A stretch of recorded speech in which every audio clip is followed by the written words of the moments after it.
Hai semuanya. Saya Gadis Silvia Suri. Saya Victoria. Saya Arya Srihi. Dan saya Teofila Taus.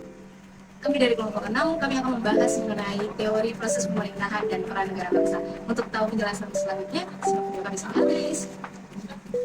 Oke, baik teman-teman, kita memiliki beberapa topik pembahasan, yaitu yang pertama adalah latar belakang, asumsi, contoh kasus, dan juga penerapan. Nah, untuk penjelasan selanjutnya akan dijelaskan oleh teman-teman kelompok saya.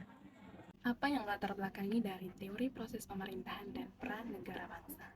Hal tersebut adalah demi terciptanya stabilitas komunikasi untuk menjalankan proses pemerintahan sebagai peran negara bangsa. Maka dibutuhkan kolaborasi antara pemerintah, media, dan masyarakat sipil.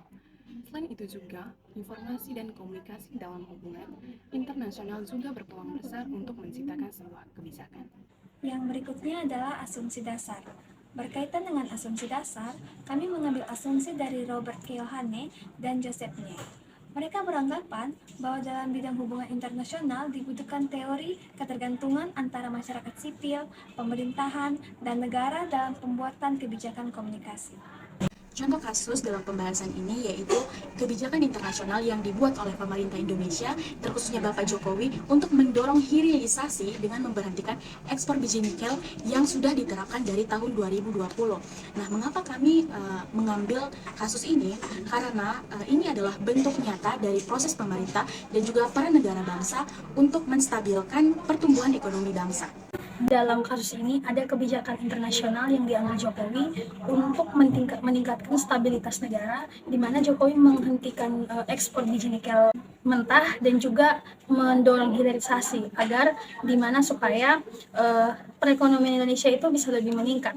Dan dalam kasus ini juga kalau mau berkaitan dengan asumsi yang sudah dijelaskan oleh Robert Kohane dan juga Josephnya itu mereka menekankan adanya teori ketergantungan. Nah, teori ketergantungan ini di mana antara pemerintah yang membuat kebijakan, di sini yang berperan yaitu Jokowi, membuat kebijakan untuk mendorong hilirisasi, dan dari pemberhentian ekspor nikel itu bahan mentah itu dipakai oleh UMKM atau dipakai oleh masyarakat yang membuat bisnis mereka untuk bisa meningkatkan pendapatan negara dengan cara bahan itu mereka kelola untuk dijual kembali dengan harga yang lebih tinggi. Jadi untuk berkaitan dengan teori ketergantungan, adanya kolaborasi antara pemerintah, negara dan juga masyarakat sipil.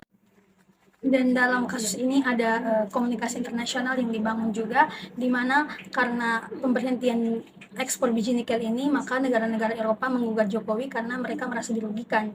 Jadi Jokowi membangun komunikasi dengan mereka melalui organisasi WTO untuk supaya meluruskan gugatan-gugatan mereka bahwa diberlakukannya kebijakan ini bukan serta-merta untuk kepentingan pribadi atau kepentingan golongan, melainkan untuk kepentingan negara dan bangsa, bisa meningkatkan perekonomian dan juga kestabilisan negara.